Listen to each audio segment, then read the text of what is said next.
Not sure how to weave character information into your story? Well, these 5 writing tips will help you integrate that information more effectively. Real life gives us great lessons about how to write character information into our stories.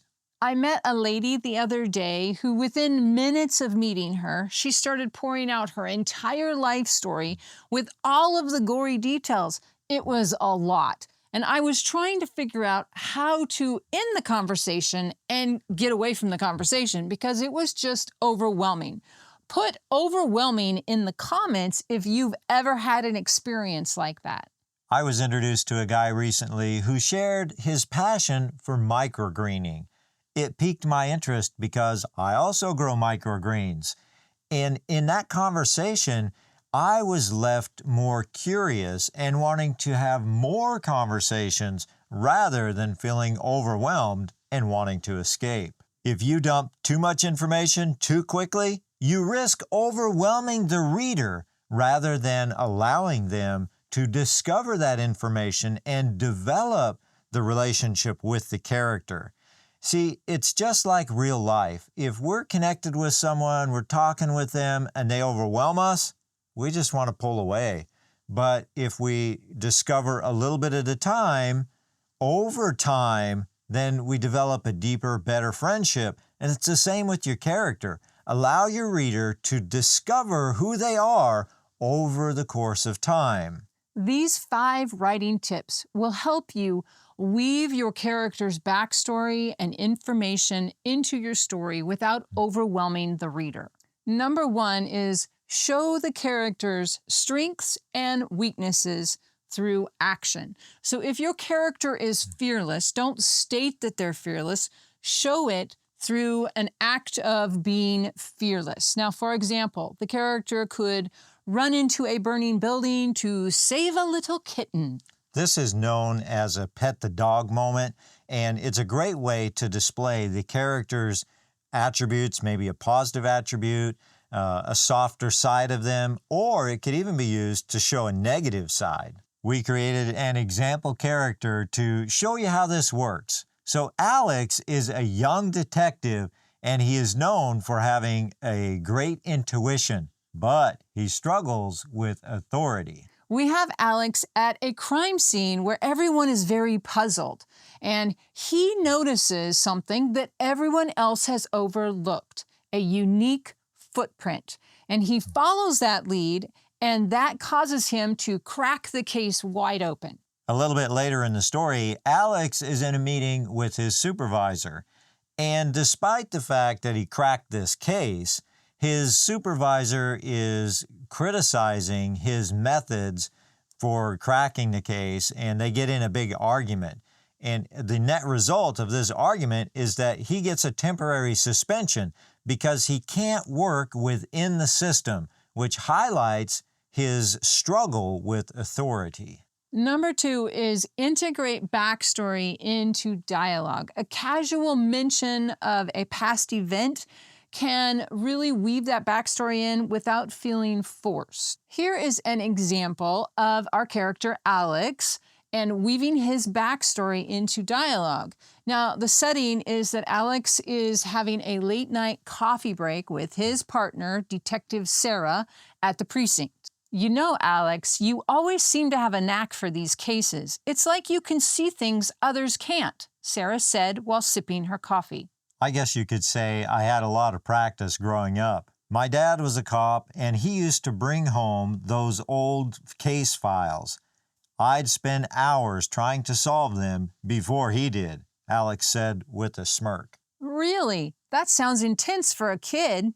Yeah, it was, but it taught me to trust my instincts, though I think it also made me a bit stubborn when it comes to following orders. Is that why you always clash with the higher-ups? Maybe. I just believe in doing things my way sometimes. It's not always easy, but it's who I am. By letting Alex share his backstory through a conversation with another character, it creates a character who is relatable to the reader. His words revealing his backstory really adds a dynamic level to the story. Number 3, identify what the character really wants. Now, you don't want to come right out and state what the character wants or what motivates them, but you can express their goals. So a goal is outward and a motivation is inward. And the reader may identify what the goal is, but they may be a little unclear about what the motivation is. So if you hold that back, hide it a little bit, then it keeps the reader more engaged because they're making assumptions and trying to figure out what is the motivation for achieving this specific goal. That really keeps the curiosity level up. Let's look at Alex again. So Alex is determined to solve a series of burglaries that are happening in the city. That is something that everybody can see, but his motivation is a little bit deeper. So he can mention, maybe in a conversation with a colleague, that perhaps the city was a lot safer when he was a kid. And this can give a little bit of insight into some of his motivation and how he could have some personal connection to these series of crimes. Number 4, use flashbacks sparingly. A flashback should enhance the story, not be a distraction. So you can use a flashback to give insight or little hints to a character's motivations. They can be effective, but they're really a lazy way to weave in that backstory. And back to our character, Alex. Now, he is working on a high-profile case, which requires him to work with a team of seasoned detectives. And he's really struggling to work within that team effort parameters with his struggle with authority. During a critical moment in the investigation, Alex is confronted by a superior for not following protocol. And as he stands there, we have a very brief flashback, and we see a young Alex standing in a classroom.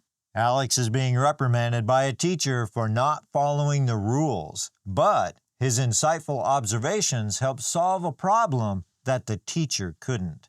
This gives a little bit of backstory and the origin of Alex's reliance on his intuition. In flashbacks like this, you want to introduce that flashback at the right time. And in this situation, we introduced it when there was a heightened conflict between Alex and his supervisor. And that makes more sense to put in a brief flashback at that specific time to reveal some motivation for Alex. The timing of flashbacks are really important. So you want to keep these flashbacks really concise and focused on the point of conflict or the point where some backstory or some motivation point really needs to be revealed. That's what we did with Alex, and it works. And number 5 is show, don't tell. Instead of dumping backstory and character details into your narration, you want to reveal it through your actions, dialogue, and the interactions with other characters. For example, a character who flinches at loud noises might have a traumatic past. You want to weave those details in a little bit at a time. Alex is involved in solving a series of burglaries, and his past subtly influences his current actions. During a tense moment in the investigation, a loud noise causes Alex to flinch and instinctively reach for his sidearm.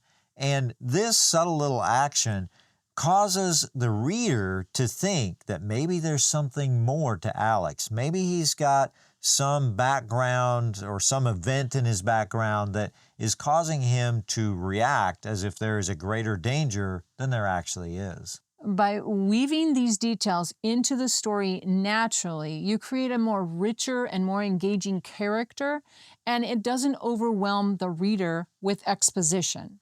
This encourages the readers to piece together Alex's backstory and his motivations and keeps the reader engaged. This is the 4th video in our character development series. You can watch the other 3 videos by clicking on this playlist. Or you can go to our channel and there are a lot of videos for beginning writers and advanced writers. So give us a visit. We'd love for you to subscribe, hit like, all that kind of stuff. And we just want to encourage you to keep writing. Remember, your story is important. There is a purpose behind it. You need to write it. We need to read it. Thanks for watching.